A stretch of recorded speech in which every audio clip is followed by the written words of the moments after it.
We're live. Good evening, everybody. Let's rise for the Pledge of Allegiance. Pledge allegiance to the flag of the United States of America and to the republic for which it stands, one nation, under God, indivisible, with liberty and justice for all.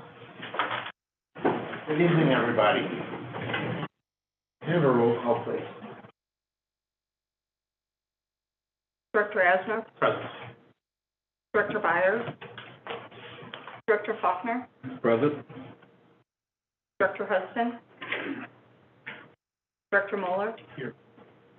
Vice President Petroff. Here. And President Cunha. Here. We have no public comments.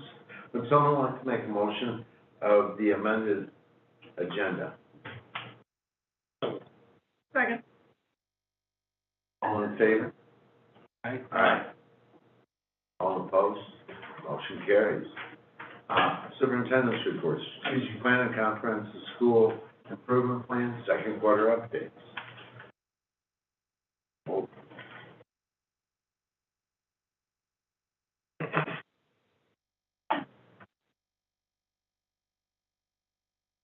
Good evening, Dr. Cunha. Thanks for the water, by the way. Board of Directors. Today I am here to talk about the strategic plan and the comprehensive school improvement plan second quarter update. So the second quarter did end the middle of January, and so these updates are from October, when I reported out from first quarter to January. Slide, please.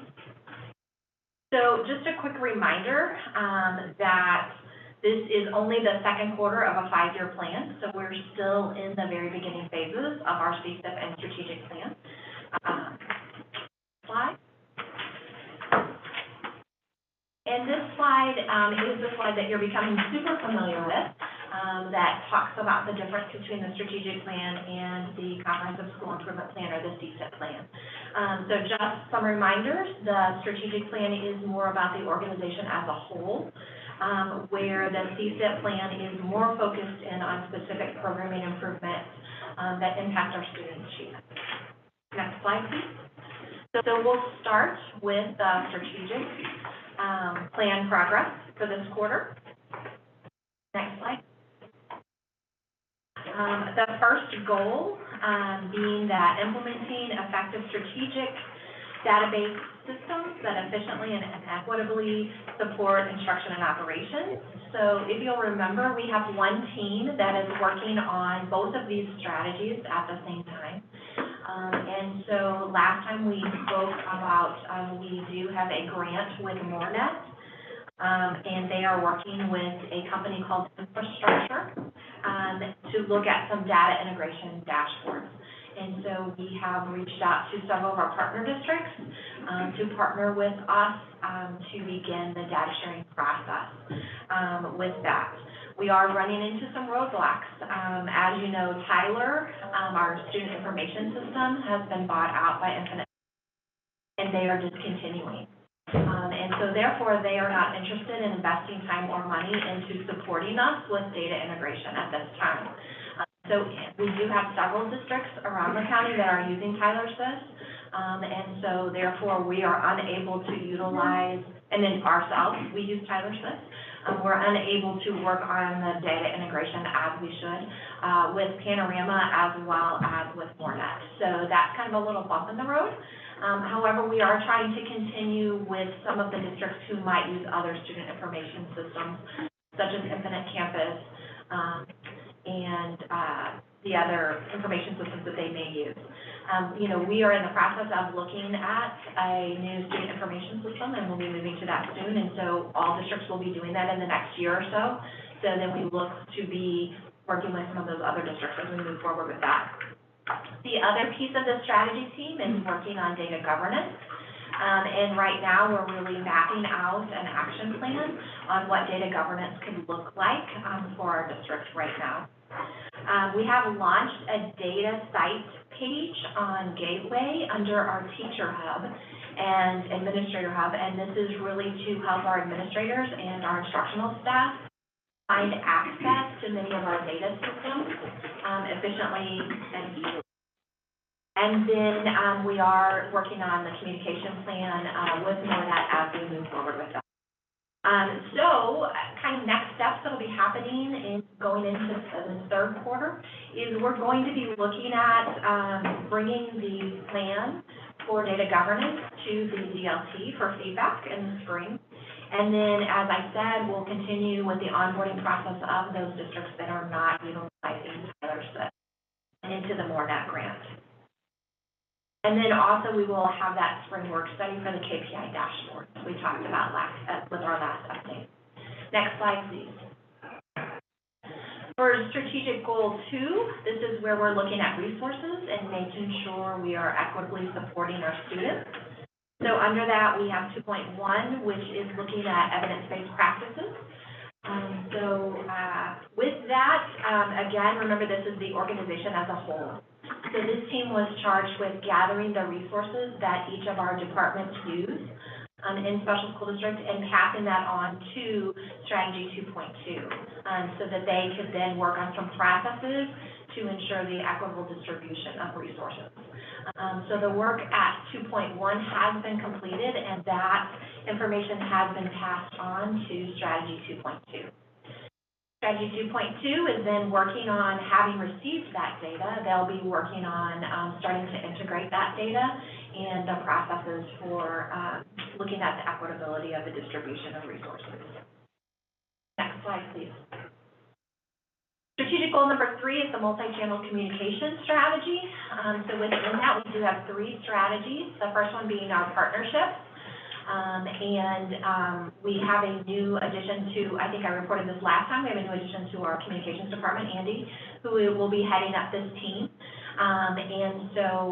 She's getting on board, getting things, up and running. They did have a meeting scheduled, but it got delayed due to a snow day, and they're working through that. And then they recently sent out a community survey, and they're working on analyzing those responses. 3.2 is our family engagement, and so they're working on expanding the quality indicators checklist. And this is a checklist that many of our partner districts have also chosen to utilize when looking at family engagement in their districts, and so we're building some capacity around that. And really looking at honing in and using that to determine action plans for next steps. So they're finishing up that checklist, and we'll get some feedback and then be able to distribute that to other districts.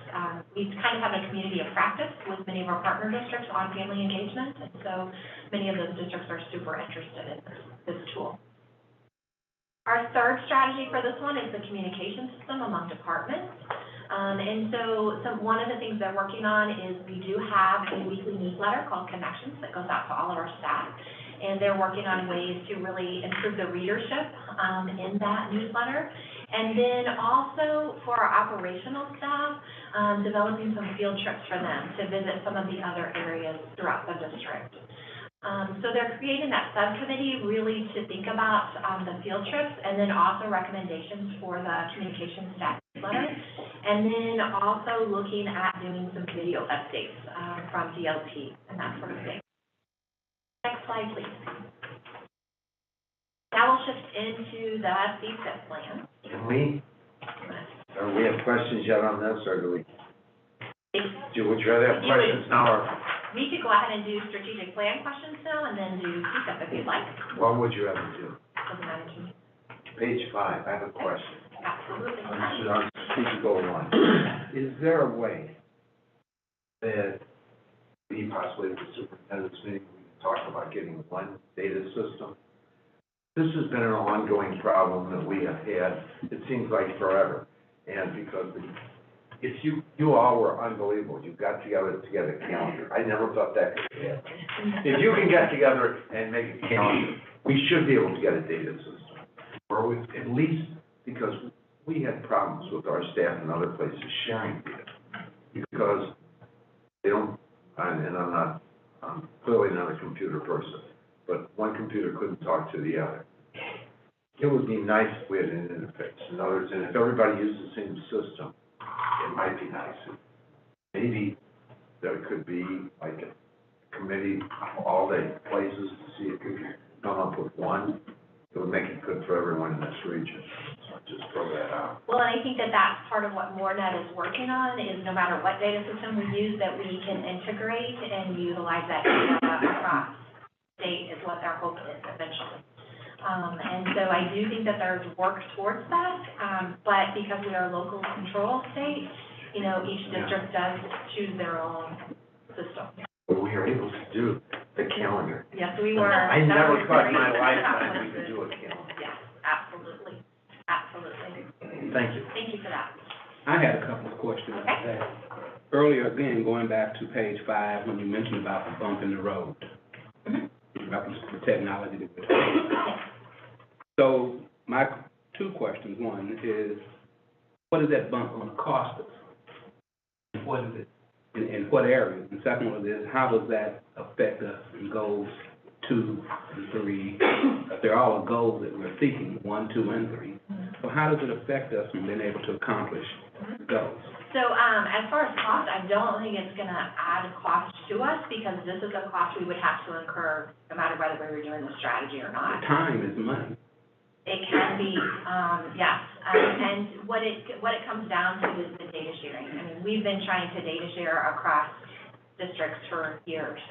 And we are closer now than we ever have been, and to wait 1 more year to get our student information systems, that doesn't seem like a major barrier, you know. I mean, yes, it's gonna delay this, but as I said, we're moving on with the districts with student information systems that we are able to access.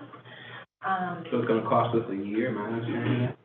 It potentially, I mean, it'll be a year before we, update our student information system. So that year's delay then affects our abilities to accomplish goals 2 and 3. Mostly to accomplish goal 1. Because the resources that we've identified in goal 2, those are resources we use within the district, not from partner districts. So that's internal. That particular breakdown in communication is not going to affect our abilities to do it. It's not gonna affect 2 or 3. It will affect goal 1, you know, as we're going to, be delayed a little bit until we get those student information systems. And it Which is is, unfortunate timing. and I'm just saying, and it is goal 1. Goal 1 it will. Okay, and Yeah. so therefore goal 1 precedes goal 2, goal 3, and therefore we're delayed a year on 1. No, The other 2 won't be affected. One is separate from 2 and 3. yeah. We'll have enough Because goal 1 data. is around partner sharing, Yeah, or data sharing with our partners, our partner districts. but that's not going to inhibit us from getting our information in goal 2 and 3. Correct. And we are still able to move forward with, creating the prototypes and testing out with the data from the other systems. So, you know, it'll just be a little bit smaller scale than what we had originally wanted to take on. So we would still be continuing work in it. Okay. But it just wouldn't be at the level that we would have liked. I had a question about goal 2. Okay. Can you give me a more specific example of the types of work you're doing there? In other words, this was really big picture stuff, and I appreciate that. Can you give me a maybe more detailed example of what's being done? For example, the goal is to integrate the upstream data to the theory of change. Right now, you're reviewing the theory of change. Yeah, for goal 2.2, for strategy 2.2. So can you give me an example of what sort of change we're looking for once you have this data? Yep. So right now, we've really been working on breaking down the silos within our district. You know, kind of accounting does their thing, purchasing does their thing, you know, and it kind of, you know, and even in distribution center and then moving into the instructional realm. And so what we're trying to do is really look at, so what information is each one of those divisions using? What resources do they use? What training opportunities do they have around those resources? So that no matter if you're being onboarded in any one of those areas, you're receiving what you need, the resources you need, as well as the training that you need to be most effective in your position. And then also understanding the interoperability of each one of those. divisions and systems, so that we can ensure folks have what they need to actually do their jobs. Is that, Yes, okay, I understand, thank you. perfect. I have a question, a couple Sure. questions. Yep. So, forgive my ignorance. Is Morenet like Infinite Campus entire? So or Morenet, is yeah, it- Morenet, we are fortunate to have Doug Austin, our Chief Technology Officer, actually be a board member on Morenet, so it's kind of exciting. But Morenet is an organization in the state that works together to really help us with technology across the state of Missouri in the educational setting. Okay. And so they are, like, they got a grant, and so we can share data across districts and that interoperability piece again, even though you might use a different system here and you might use a different system, how can we put this together and really analyze data and use it to improve student performance? So, big steps. Yeah. So, now that Tyler has gone away, Not quite. now, Yes. do we then still need to look at Infinite Campus, or, I just happen to know that Yes. that's what part we use, but Yes. Someone like that Yes. for next year? Yes, that'll be, yeah, we'll actually be working through the process. My understanding is we'll be working through the process next year and start the following year Gosh, with a new system. okay, and so magically, we get all the districts on this Right. new system by that time. It would be amazing. It So that would. way, no matter what teacher, what student, and if it's student, it would just make the world a good place. Just to piggyback on what Dr. Asner was saying about 2.2, so this is so that way, no matter if a teacher in Afton found this really great book that could teach about squirrels, I don't know, and can share that then with everyone, so then everyone else knows, and then you can buy it in bulk and get the discount, and that way all the kids, no matter, all the second graders get to learn about squirrels. I don't know why I pick squirrels, but so everyone gets to learn about the same thing at the same level. That's They probably really are. a lot more micro than what we're Okay. looking at. Okay. So, yeah, we're looking at more of the different divisions across the district, being able to make sure they have the resources they need, and if there are resources that can be shared or improve their work in one area over another, it's more looking at it that way. Gotcha, okay, But we are doing the Yeah, so we do centralized centralized purchasing. right. which is, that's a different one, but, we are doing a centralized purchasing where we have vetted many strong evidence-based materials for our classrooms, Mhm. and we're able to get that pricing, breakdown Right. pricing, and then that ensures that we can train it, we can coach it, we can support it, and we're able to share those great ideas across schools. Okay. But probably not down to the squirrel book. The rally scroll, okay, gotcha, all right, thank you. I'm curious, Dr. Bolton, if you would mind expanding on some of the evolution of the family engagement quality indicators checklists? What adjustments have you made to them? Yeah, so, we actually developed that checklist quite a while ago that we've used in our SSD schools. And we based it on NASFE, which is the National Council of Family Engagement. And, what we've done is we have used it for a couple years now, and so now we're kind of going, and then with our community of practice, some of the other districts have used it as well, and so now we're coming back together and getting feedback. Because we're a continuous improvement school district, right? We always are looking to better things. So now we're coming back to that. So what are those things that maybe that we would be looking for that maybe aren't quite defined as we would like for them to be? So that we can have someone walk in. For example, a part of that is our welcome to schools walkthroughs, right? And so we want anybody from the community to be able to walk into our schools and it feel welcoming. So we do a walkthrough form, and so making sure that the definitions are very clear on that, so that we have that integrator reliability, so whether it's you or whether it's me, when we walk in, we really understand what that indicator is. It's really working on that language. And we'll actually be doing an update from FACE, our Family and Community Engagement, And so definitely I can ask them to include that checklist as part of their presentation so you can get a look at it. Thank you. Yep.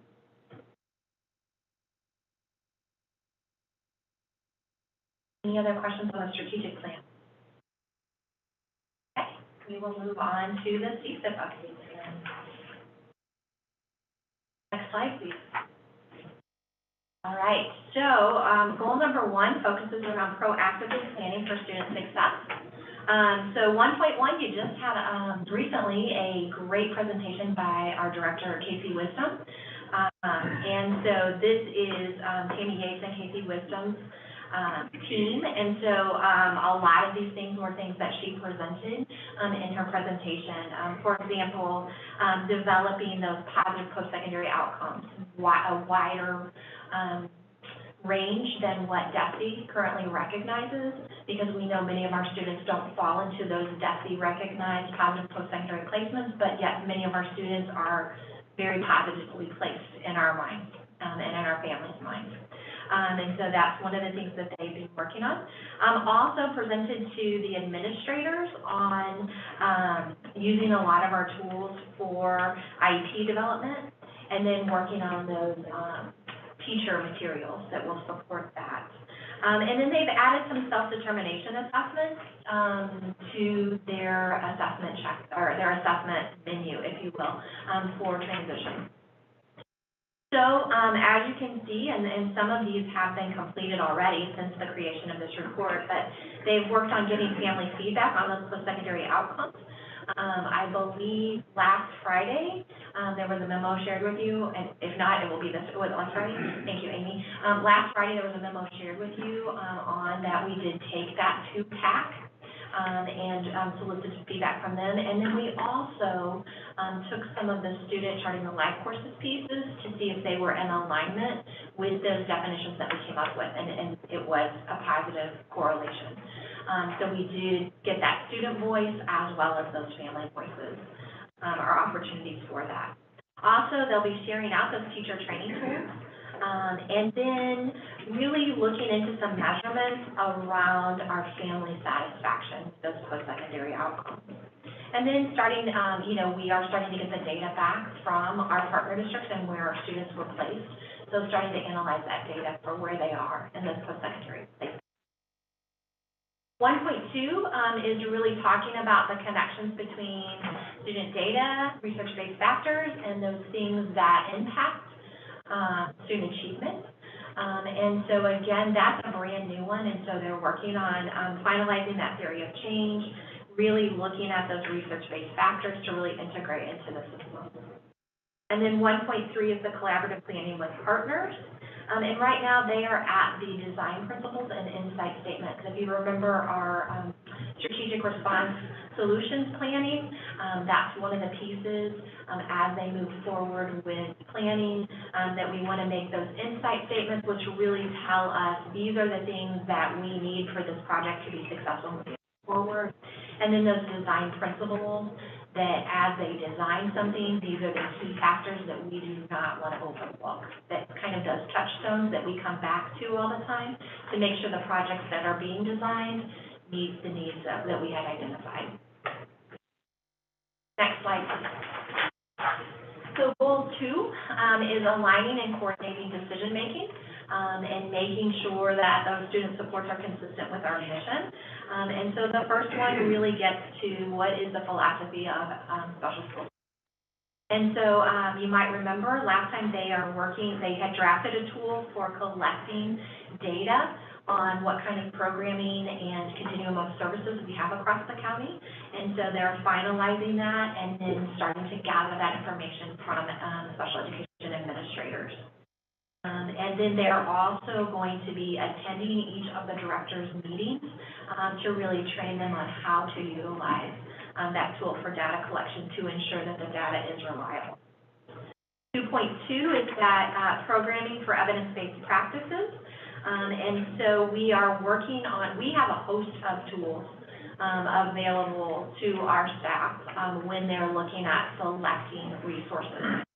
So we really want to hone in on those and streamline those and build those within processes that are already in place in the district so that people are effectively utilizing those tools. So right now, we're in the process of currently capturing all the tools that are out there and how they're introduced or where teachers can find them. And then from there, we'll be able to determine how we can maybe streamline some of those tools. We are also working on a prototype for a reference guide or resource guide for core programs for our partner districts. So some of the things we're looking at is those programs or those indicators in programs that work well for our students who are identified with disabilities. So things like those high leverage practices. Do these programs utilize high leverage practices for students? So we have developed a little prototype, and we're going to take that out to some curriculum directors in the partner districts. When we pitched the idea of a resource guide for them, they were very excited about it. And so now we've kind of taken a couple programs and sketched something out. So we're going to take that back and hope that they can utilize that as they're looking at those tier 1 resources that they would use in general education that would have a major impact on our students identified with disabilities. Next slide, please. And our last goal area is goal 3, and you'll remember this is for our highly mobile students. And so what you can see here is there were some collaborations with the data integration strategy from the strategic plan to really coordinate some of that data collection from our partner districts. They're reaching out to partner districts to really see who are the right people for us to tap into to help work around this problem and make sure we're collecting accurate data so that we can really have the best data to inform what some next steps might be with prioritizing some strategies to help support those students and their families. Next slide, please. And I'll take any questions on the CFIT.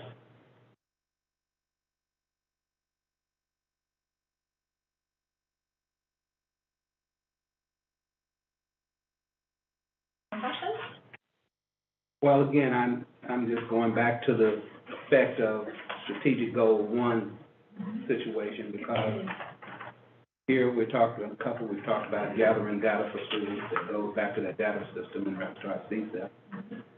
And then it talks about in 3 here, collaborate with strategic plan 1.1, which goes right back to that same situation. So I'm still thinking in terms of cost in reference to time. And inclusive of that, I'm concerned about the fact that, we're measuring, I'm assuming, we're measuring our success based upon the services that we render, not the services we're capable of rendering. And so to that point, until the services are actually rendered, that then either makes a negative or a positive impact on the communities and the families and the students who live, then, that becomes, to me, a concern, because I know that I'm now got a year of breakdown in data communications that has a ripple effect in our abilities to actually deliver the services, as opposed to being in a position from our standpoint, well, we were ready to deliver them. But I just want to make sure we don't rest on our laurels, that just because we're in a position to be able to render the services, that we say, well, hey, there's some other things, because I think at the end of the day, those people we're rendering the services to, and from what I can tell from the atmosphere, it's hard to be able to explain why someone didn't get something that they feel they should have gotten. And I don't think we're waiting on that.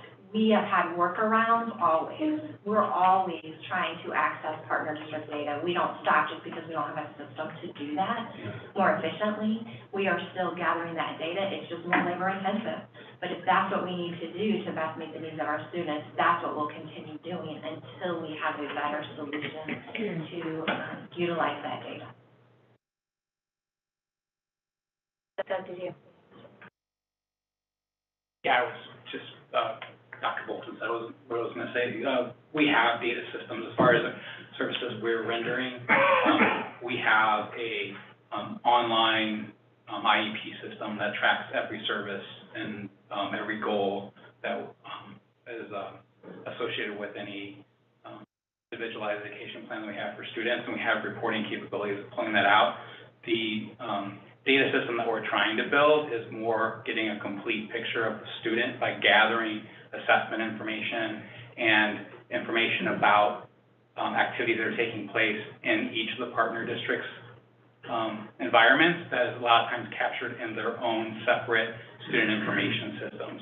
And to pull their data together with the data that we have in our services to get a complete picture and have a continuum of services.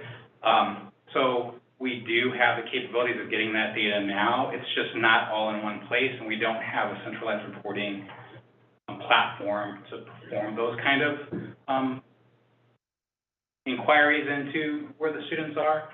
So there's definitely going to be a major improvement once we get all partner district systems feeding into a place where we can quickly and easily look up all of this information about the students, but we do have access to it. Currently, it's just not ideal, and to your point, there is a lot of time that's invested in pulling information from multiple systems and then comparing it together so that we can make those kind of decisions.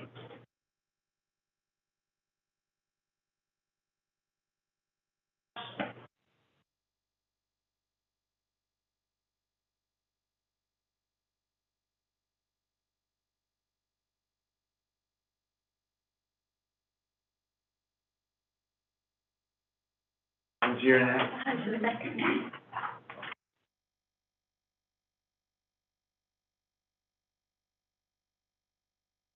Right, so good evening, it's me again. So we are, myself and Dr. Matt Trevor will be presenting the state assessment results for this year. So the purpose of this, you received and you have for your approval this evening the entailed report. This will just give you, this presentation is just to give you a brief highlight of the key points, as well as kind of a tutorial, if you will, on how to read some of the graphs in the more comprehensive report. So with me tonight, I do have Dr. Matt Trevor, who will talk about this report. Next slide, please. Good evening. So this first slide is just a high-level overview of our state assessment results.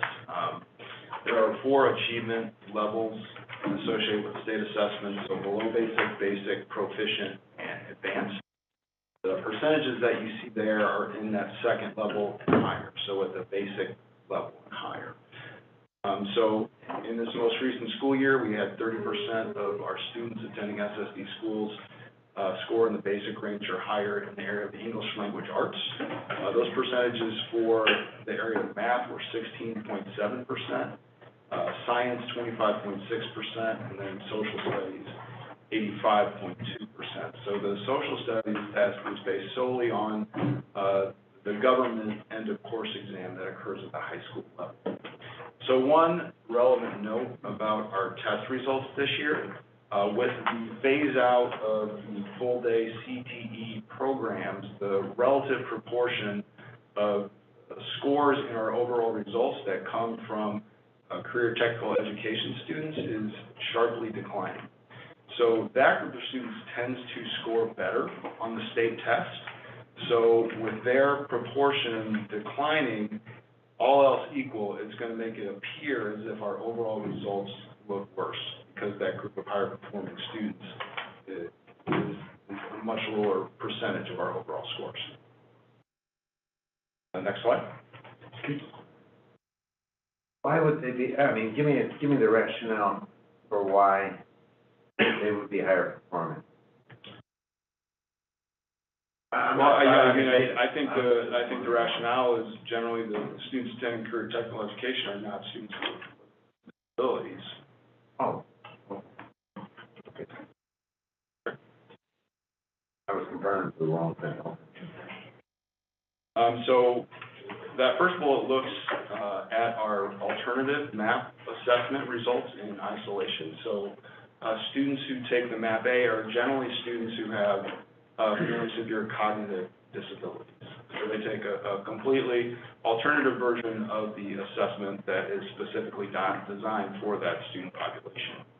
So those percentages are lower than our overall percentages. We do, our results are a little less promising in that area. So around 19% of students who take the MAP-A scored in the basic range or higher in English language arts. And then those percentages in math and science were 4.7% and 3% respectively. There is no MAP-A result in the area of social studies. The report also takes a look at results across student race categories, as well as students who are eligible to receive free and reduced lunch versus those who do not have that eligibility. We found that regardless of student race, on average, students tend to perform relatively similarly. Students who are eligible for free and reduced lunch perform a little less well on the typical regular map called the grade level map, as well as the end of course exams, which are given at high school.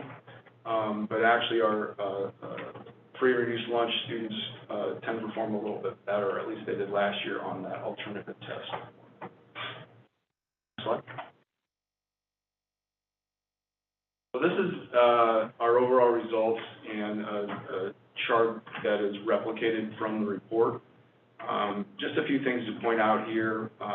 Each content area is shown in the left-hand column of that report on the y-axis.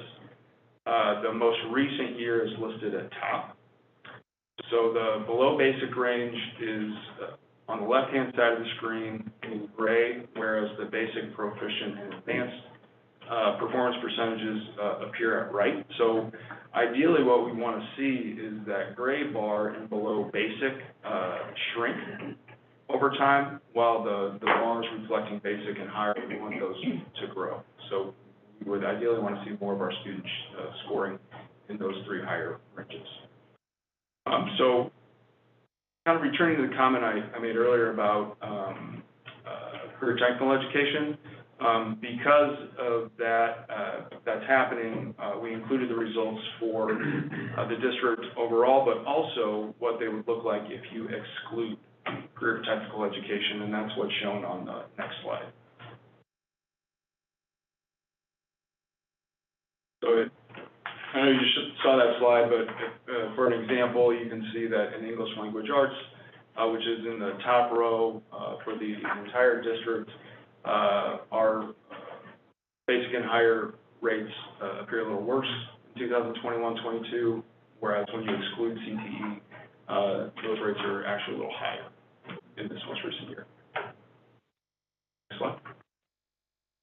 What questions can you answer about the report? I have a couple questions, and I know I've asked this before, so I apologize for the Swiss cheese brains I must have.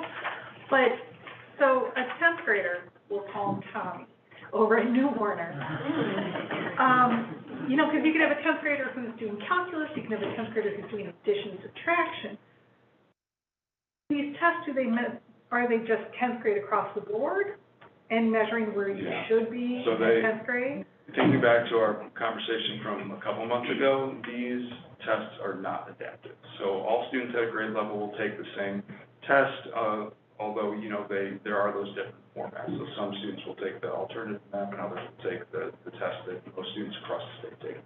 So I don't like these results, but because I don't think they're reflective of most of our IEP students who might be developmentally delayed, learning disabled, wherever it may be.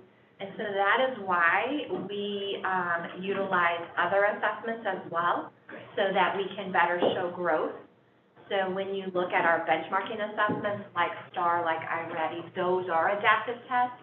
So they will really show us, you know, what the map is going to show us is how do they compare at 4th grade, whether they're at the 4th grade level or not, this test is at 4th grade, so it's everyone across the state, where the benchmark test is adaptive, and so we can show that growth over time. So we do that 3 times a year, so you can look at where they started in the fall, where they were, how much growth they made into winter, and then how much growth they made till the end of the year. Yeah. So we always say you have to look at many data sources, not just one. Much more appropriate of a reflection of our students. Absolutely. just the math and math A. And when you look at our scores, even with math though, like when you look at our growth that we make with our students from one year to the next, typically we make growth, right? And that's the important And so part. we do look at that, it's Yeah. just, this isn't gonna Show it. get there yet. We're not gonna highlight that. Right. Yes. I have one quick question. Do we ever compare our results with Missouri State Schools, since that seems to me probably the best? If I'm thinking of this area, that's probably the Most comparable. most comparable. Exactly. And what I'd really be interested in would be, where are the growth, what years of the growth, and what COVID did to that. Because it's a similar system with similar students, I was just wondering. I have looked in the past at a comparison between our schools and state schools. Their data is kind of hard to come by. But we, And they have a the year or two different that I set of looked at it, our results were a little better than them. I mean, they had, I think, hardly any students performing in the basic range or higher. No, it would just seem, I try to compare things across the board, but I'd also like to compare it to something that is similar. And other than SSD, there's really nothing else that's similar other than state schools. I was just wondering, are we doing better than that? In the past, we have. I mean, I would second what Molly says. We can compare across growth, which applies only to a subset of students in grades 4 through 8, but those data weren't available at the time this report was put together. They were just released literally a week or two ago. But that does give a relative comparison, and for most of our schools that serve students at that grade range, our students are growing as well or better than what is typical around the state, just based on those 2 points in time across 2 years. My questions are, and the answer that just came in reference to comparison, colleague asked about past. So does that mean we're not doing it now? We have to be able to access the state school data results. We're not always able to do that. That's one of my problems, they don't keep the data, nor do they have the same set of rules that we have. And I find it just grossly unfair. My other questions that I have was, in looking at the key results that you mentioned, and I'm looking at the figures in reference to English and math and science, and it can't help but jump out that 85.2% in social studies, these same students, when it comes to these other subjects. No, it's not necessarily the same students, because that is just our government students, so it's just the high school, and these were mostly North Tech students in here. So it would have been those high school students at our three high schools, so New Owner, Northview, Southview, and then North Tech, that took that government end of course exam. Those are the only students in that score right there. Where with your ELA and your math and your science, that would be multiple grade levels. See, that's what threw me when I first looked at this. Once you define what social science meant, it made all sense. But otherwise, I was trying to figure out, ELA and social studies should be roughly equal, you know? And that's what I'm looking at. And then you should Great think number. math and science roughly equal. But if you're defining it out as Third government, grade through yeah, that makes perfect sense. EOC. It's also the case that cut scores across those content areas are determined independently of one another. So in theory, the cut score for social studies could have been set at a level that's a little less demanding than the other. And it actually was. The other thing you mentioned here about that these figures exclude North Tech. On that second graph. Yeah, the first graph has all the content areas, and then we wanted to take North Tech out so that you could see the difference, because moving forward, we will not have North Tech. Okay, because it said on the key results, that the decrease in tech schools participants has the effect of reducing the overall percentage of students performing in the basic and better. Right. And it says excluding North Tech. in the results for 21 and 22. Now, I see on the other pages from the standpoint of the breakdown of the graphs. And again, once again, and you've clarified, attempted to address that, you see overwhelming differences of progress from basic and proficient when it comes to social studies. Okay? And so I'm trying to factor in my mind is, okay, what is it about social studies apparently that we get these kinds of scores there, but we don't get them in these other particular applications? Can I ask a clarifying question? Is it the same kids taking those tests? Or is it, because again, thank you for providing the ends and numbers, but Yeah, I'm seeing it's different kids taking these tests. correct. Social studies is given, it's an end of course exam, so when they take the government course, that's when they take that test. So they could be 10th grade, 11th grade, or 12th grade. There's no adapted version of this test There is no for other adapted. students to take in the way They take the grade level test, yes.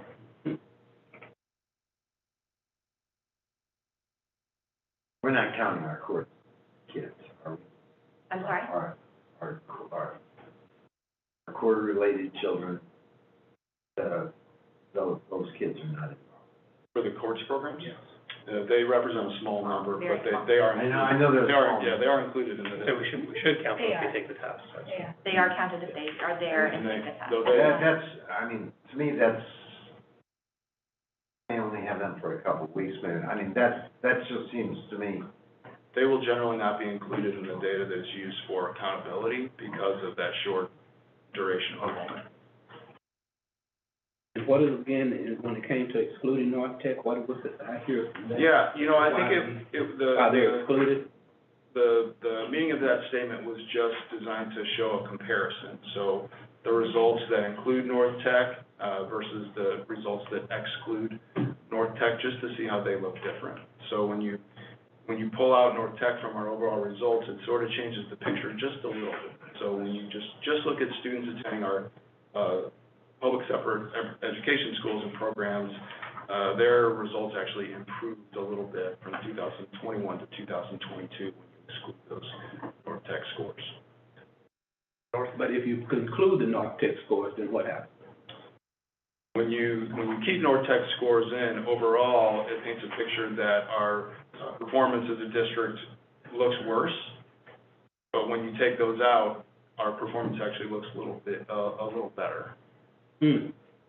So then, the test that we're giving at North Tech pull down our scores. It's really more of just sort of a statistical artifact or phenomenon because it's a little bit confusing and hard to explain because the students in CTE tend to score better overall. So just by nature of pulling students who score better out of your overall results, it will make pulling some of those students out, it'll make your results look a little bit worse. 1 year to the next. It's kind of like if you had a district that had 3 schools and one school performed much better than the other 2, and 1 year you just took that school away, your results for that district would obviously look much worse because you're excluding your highest performing school.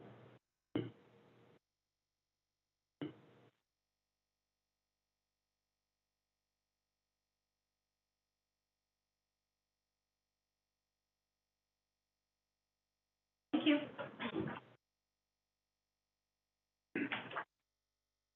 oh, you can leave. She comes early and stays late, so.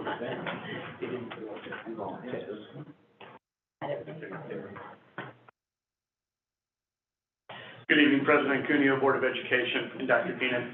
My name is Jeff Hogg, I'm the Chief Operations Officer for Special School District. The information in front of you is the same information that was presented at the workshop on February 14th. We know that we're asking for approval of the preliminary budget this evening, mainly the full-time employee additions. So we need to hire those. We're not going to go through the slides, but we just wanted to open the floor if you had any questions.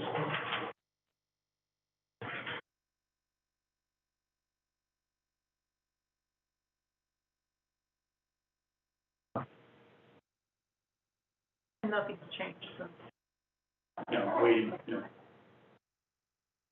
No, only positions that we're asking for the consent agenda are the positions that don't have those asterisks in them, and those, therefore, because we're looking at those positions deeper. Right. So we are wanting you to only approve positions that we have confirmed. Doesn't stop us from being able to, really, we try to make sure we're doing the preliminary budget so we can start the hiring season for our teachers, our school psychs, our OTs, PTs, those type of positions. And so we'll bring back final recommendations in May. There might be, a couple more positions here and there, but we'll verify the ones that have those asterisks. So you need to vote on it now? No. That's in the consent agenda. Thank you. Thank you. All right. Recruitment and retention.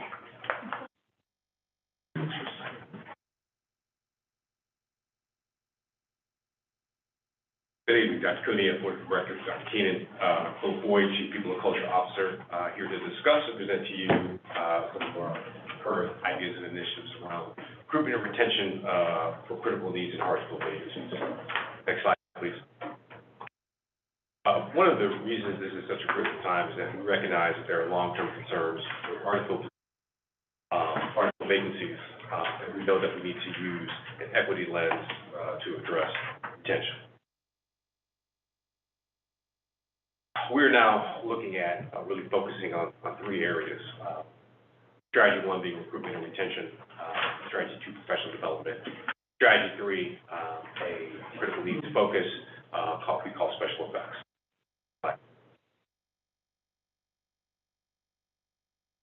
The sheer size of SSD's workforce means that we have a significant regional impact. And we know that it is important that we report a job, and we want to make sure that they are thriving so that our students can thrive. So to that regard, we're really looking at retention from the standpoint of training, staffing support in OESE, and making sure that we listen to our staff. Today, we've made sure that we've had several hundred state interviews so that we know that our staff has voice. We're looking at those and working with our data analysts to create basically a data map based on those state interviews. We're also looking at the need for additional training and incentives for our crisis teams in our SSD schools, especially around NCI, additional NCI training and de-escalation techniques. Next slide. I would look at professional development. Next slide. We know that staff thrive when they receive training and preparation. It helps with their engagement. It also helps with them feeling connected to the workspace. We're looking at expanding para-training and support for administrative assistants across the district, and also looking at how do we build and foster culturally responsive practices so that people feel better able to ensure that they're working well with students and also with other staff. We'll be working on finalizing the training courses for the optional training in the summer, which is also another retention technique because we want to make sure that we provide our paras additional opportunity for income. We're also looking at increased coaching supports, some of that which will be through the teacher retention grant. Next slide, please. Strategy 3 is our special effects program. Next slide. For strategy 3, special effects stands for faculty and staff focus on equity, collaboration, and transformation in schools. It's a focus on hard-to-staff vacancies, historically hard-to-staff vacancies in identified districts, critical needs districts. We are making sure that we are needing and wanting to prioritize the allocation of resources in our areas of greatest need. Next slide. The way we have identified districts is we had a rubric based upon identifying districts that fell into our Tier 2 and Tier 3 districts, but also looking at high vacancy rates, historical high vacancy rates, and low retention rates in those areas. Next slide. Currently, we have 5 identified districts that fall within that rubric for Floor, Basilwood, Jennings, Normandy, and Ridley. Next slide. Additionally, those districts also have experienced some of the lowest academic outcomes for students with disabilities and have some of the highest poverty levels in the county. Next slide. We'll be looking at potential budget impacts for strategy one, anywhere from 1.5 to 3 million. The para coaches that will be part of that are the positions that will come out of the retention grant. For strategy two, we're looking at potentially a $1 million budget impact, but that will be determined once we finalize numbers on staff that are on crisis teams. And for strategy three, looking at the potential training incentives around that, we're looking at a $3.5 to $4 million budget impact. Next slide. In terms of next steps, we're looking at multiple opportunities for strategic discussion and planning. In working with HR data analysts, we're developing a long-term plan and strategies with metrics, but we're also going to be reviewing data from certain committees that are meeting now. We have a parent support committee, a workers' compensation committee, a supporting students committee, and employee advisory committees. We will be scheduling listening sessions and developing program materials and FAQs so people know exactly what we're doing and how we're doing it. Next slide. Can I answer any questions? I have a question about, on slide 13, strategy 2, about the crisis teams. Are those all the crisis teams or just the crisis teams in those 5 counties? Crisis teams that we're looking at actually are within SSD schools. And the reason we're focusing on SSD schools is because right now we have a lot of work to do with our partner districts to ensure that we have crisis teams in place. So first that. Okay, so strategy 2 is Yeah, because we have stronger identified teams in our SSD schools that are well established, and so we'll also look at what districts, partner districts do have established teams. Not all of them do, but we'll work with them. In the short and midterm and future, what are some key data points that you're planning to track and measure success with? I think a big one for us is really looking at our retention data. When we look at, especially when we look at the capacity to make sure that we're retaining parents, we've hired approximately 315 pairs since July 1. So we are, again, as I stated before, we are able to hire in very well. I believe that number, though, is something that we should look at reducing significantly because of the training needs that occur. When we look at some of the exit survey data from some of our pairs that have left us, we know that one of the reasons why we want to look at training is that we've had parents that have indicated that they haven't necessarily felt prepared. That even with this expansion that has happened, and so I think it's about continuing to refine our approach to the recruitment and the preparation process for parents as well. So we're definitely going to be looking at, really looking at an increase in our retention numbers. And also looking at our survey data around, some of the questions that we ask for our stay interviews in our 30, 60, 90-day reviews is, do you feel like you've received, support, whether it's from your immediate supervisor or from the district? Do you feel that you have received adequate training? Do you feel like you've received adequate exposure to any of the various platforms that you're responsible for entering information or for researching? And I think that as a means of engagement and also satisfaction, those are the data points we'd be looking at. Long term, we definitely would be looking at ensuring that we have very high numbers of retention. Right now, I would say that from the teacher standpoint, from a national standpoint and a local standpoint, we are in a really good place. Our vacancy rates, hover between 2 and 3.5%. I do not think that is going to be the fact later on if we don't do anything now. So now is the time for us to get ahead of the numbers, right? So we have work to do in making sure that we're retaining pairs, and I want to get ahead. I think as a district we need to get ahead of any potential crunches that we're going to find within our teacher workforce going forward. You mentioned a moment ago in this question in reference to the exit information that we gather from paras that are leaving. They're saying that they don't feel that they're gaining the right support or enough support or things of that nature. That specifically, since we've got 5 school districts that are considered critical in that situation, So is that one to assume that that lack of what they feel they need to do the job adequately is more geared toward those 5 districts?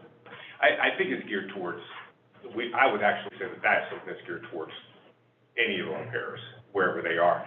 I would say that there are definitely some unique challenges within the districts that we have identified, and that's why we want to make sure that we have additional coaching support, and we're exploring the potential of establishing additional, mentoring opportunities for our veteran pairs as well. And I believe that the more that we can work on people feeling supported as they are coming into the district and while they're continuing in the district as staff members, very valued staff members, I think that's what's really important. And I would say that when we look at the exit survey data, when we see some common threads coming up around, that level of engagement, that level of preparation, I think that's an opportunity for us to close the loop on some things. Yeah, and I'm just saying that to make sure, again, I want us to always be cognizant of certain aspects that we hopefully are in a position to make those corrections. When we talk about, I know that what we would like is there not to be any critical districts of that nature. That would be the more perfect scenario, okay? But at the same time, I know that oftentimes there are these things that we discussed in budget meetings and stuff of that nature that take place. Lots of it is economic, some of it is attitudinal kinds of things about things. But at the end of the day, what ends up being a part of our conversation is historically accurate. And my particular concern about that is qualification of historical. And I don't want us to lose perspective of not being in what I perceive to be probably the more agreeable number. Because if we added a number, put a number on historical, then I would ask, is it 5 years or less? Is it 10 years? Is it 15? Is it 20? That these particular historically underserved realities continue to take place. And I'm sure that we couldn't say it's 5 years or less, but then the question would be, you mean to tell me it just started? And so we know that's not the case. So we have to be conscious, in my mind, of thinking in terms of what we have to do to be able to make those differences. I know that oftentimes things seem to be outside of our scope because of who we are and what our particular, and I know that we're doing a yeoman's job. Everyone that I've talked to, we're doing a yeoman's job to plug as many gaps as we possibly can. And so, but when I talk about employment and stuff of that nature, when we are in the position that we seemingly are the more sought after employer in the industry of education here in St. Louis now. There's more people want to work for us than any place else. So to that point, if we're gathering all of the greater talent and skills, then again, to he who is given more oftentimes is expected. And so I think we oftentimes are placed in that position. And I just want to make sure that we don't, again, rest on our laurels, because we can use data and comparisons and reference to national and other places. But at the end of the day, the only place that we affect is where we are.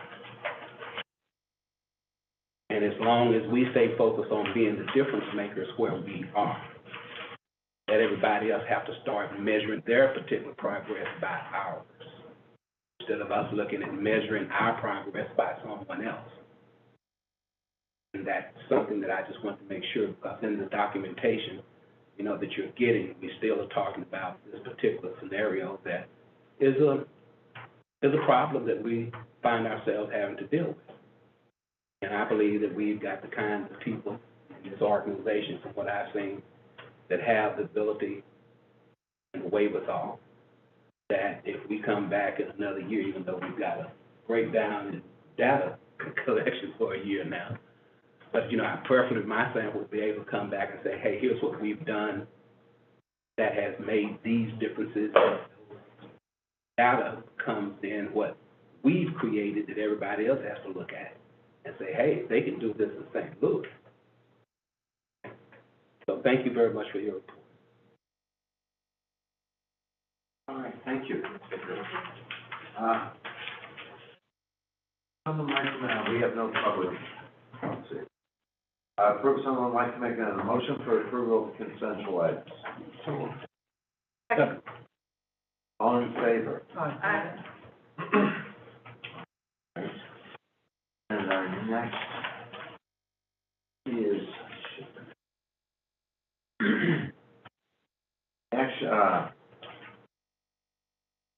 action items. The following items were approved during the executive meeting on January 24th, 2023. 1, employment, resignations, retirement, salary adjustments, and extra duty pay. 2, 3 contract release requests. 3, 4 settlements. Following items were approved during the executive meeting on February 14th, 2023. Employment resignations, retirements, and salary adjustments. Would someone like to make a motion for the closed meeting of the Board of Education on February 28th, 2023, and March 14th, 2023? Need a roll call, please. Director Asner? Yes. Director Faulkner? Yes. Director Hudson? Yes. Director Muller? Yes. Vice President Petrov? Yes. And President Cuneo? Yes. Someone like to make an approval of the minutes or past meetings? Second. Board regulations, we can read. Oh. Oh, I'm sorry. All in favor? Aye. Aye. All opposed? Motion carries.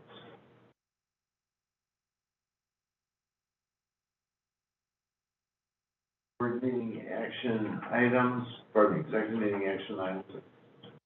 Board regulations, you can read. Board communications, anything anyone wants to say? I will say, on the next part of the calendar of events, Monday is governing council.